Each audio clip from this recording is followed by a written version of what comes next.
Hello everyone and welcome to today's video. Now today I'm going to be talking about the Saudi Arabian weekend for F2 and F1. Once again, apologies for my voice. I'm a bit sick, I'm a bit ill. It's not COVID or anything, so don't worry. But my voice is going to be a bit lower than normal, so get used to it, I guess. I don't know. Hopefully I can be better very, very soon. But we'll first start off with F2. So the sprint race results will go into the feature, and then the feature race, and then with the driver standings, we'll go over to F1. So actually, first of all, qualifying, I think Sam Bolakabase, if I remember correctly, the Trident driver, he was transported to a hospital after a very vicious crash onto the against the barriers at Saudi Arabia, I think for qualifying or practice, I can't remember. I think qualifying, I think it was. I might be wrong. But it was a very vicious hit that he was not able to compete at all during this weekend, which is pretty sad. But the sprint race results, we got Liam Lawson, Yuri Vips, and Felipe Drugovich as our top three. And I think that's basically, I think those three were also part of the podium on the feature race. No, never mind, never mind. One of them was. Never mind. I that was my mistake. But Liam Lawson, Yuri Vips, and Felipe Drugovich in the podium. And then I'll just do actually I'll just do everyone. I guess I'll do top 10 first.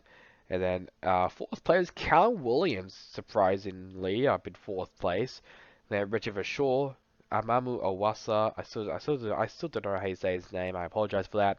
Jihan Deruvula, Marina Sato, Roy Nasani, and Enzo Fittipaldi running out the top 10. Then we got Clemens Novalek, Frederick Vester, Thea Poitier, Ollie Codwell, Ralph Boschong, and Dennis Halger ran out. The drivers who actually finished the race and not retired. As they said, there's been a couple missing drivers. I think Jack Doohan was one of them. As I can see, Jake Hughes, Amaru Cordell as well. I'm trying to remember everyone, but there's obviously many drivers who missed out on finishing the sprint race. But that doesn't matter because the feature race was next, and that was won by Felipe Drugovich. Richard Verschoor and Jihan Deruvla were the podium. Well, right at the podium. Then we got Jake Hughes, Marcus Armstrong, Dennis Halger, Amamu Owasa, Roy Nasani, Jack Doohan, and Yuri Vips ran out the top 10.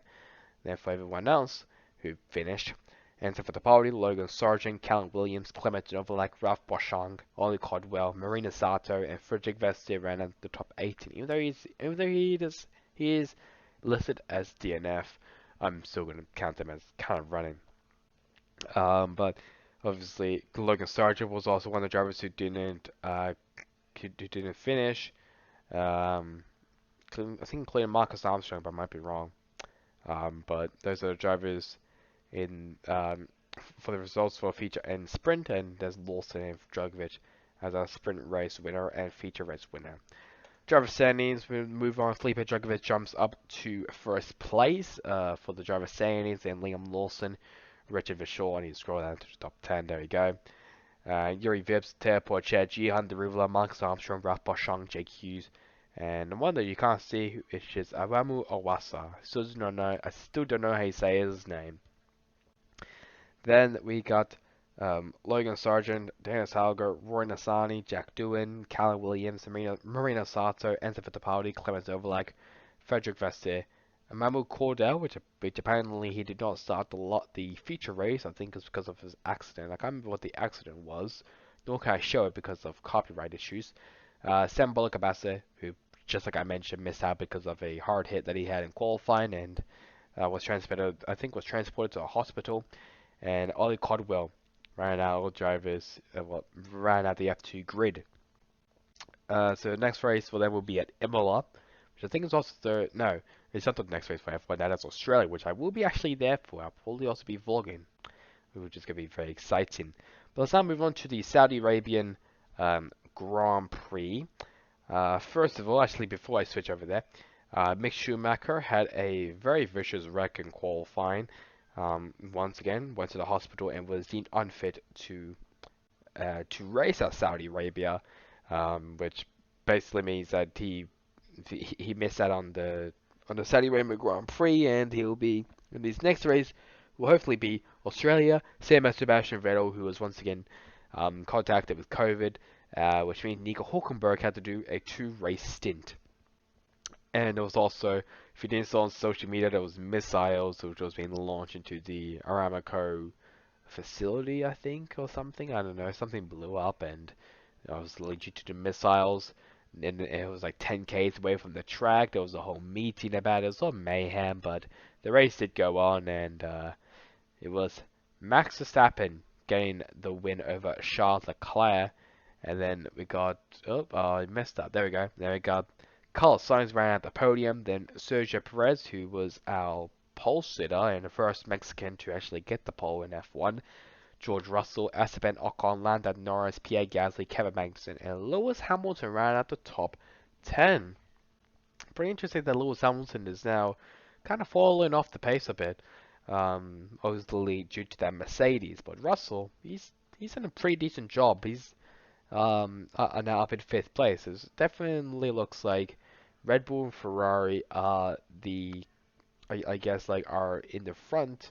Everyone else is in the is midfield, and that's probably McLaren, Williams, and maybe probably not Alpha. I think it's just maybe just McLaren Williams who are at the back, I'm guessing, so that's gonna be fun. Well, actually, probably not, because Norris got some points for McLaren, so maybe it's just Williams.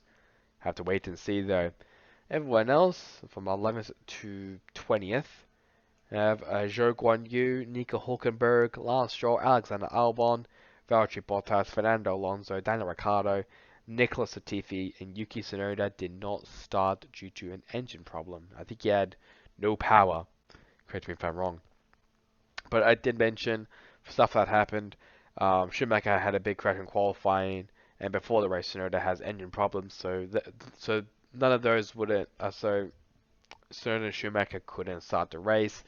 Um, so which basically means there were 18 drivers in the field. Lap 5 to 7, the Alpine drivers battled. It was a very good battle. I was watching the highlights. It was a very, very nice battle between Ocon and Alonso. And obviously, this was the final race of them running the pink livery. For the rest of the schedule, it will be just the blue livery. Lap 16, Latifi into the barriers. That's why he DNF'd.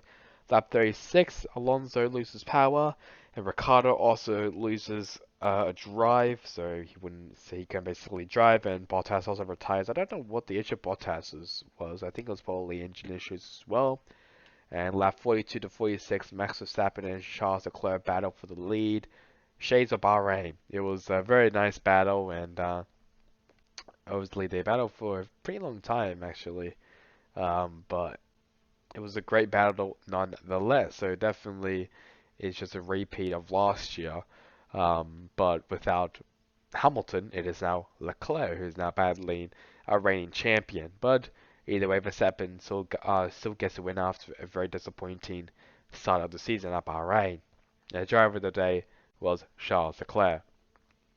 Let's now move on to the driver standings, and Charles Leclerc is currently the points leader.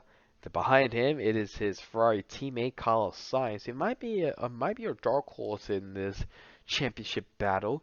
Then we got Max Verstappen, George Russell, Lewis Hamilton, Esteban Ocon. I'm just going to scroll down a bit. There we go. Sergio Perez, Kevin Magnussen, Valtteri Bottas, and Lando Norris round out the top 10. And then we got Yuki Tsunoda, Pierre Gasly, Fernando Alonso, Zhou Guanyu, Mick Schumacher, Lance Stroll, Nico Hulkenberg, Alexander Albon, Daniel Ricciardo, and Nicholas Latifi ran out the top 20, while Sebastian Vettel should probably be 21st, but he has not started in the season yet. But indeed, the next race will be at Australia, where I will actually be there, which I'm very, very excited about. I'll probably maybe also do a vlog there, so yeah, that'll be a lot of fun. But yeah, so so if I could try to find Australia, there it is. So Australia, obviously Australia has been away from the uh, from the schedule for a very long time. I think since 2019. I think same goes for Japan and Singapore and one more, which I cannot remember off the top of my head. But either way, so this is the track time. So this is actually, so track time. I actually switched to track time, but it's still my time either way. So April 8th it will be FP1 and FP2. FP1 will start at 1 o'clock to 2 o'clock. FP2 will start at, oh god, um, 4 o'clock to 5 o'clock. There we go.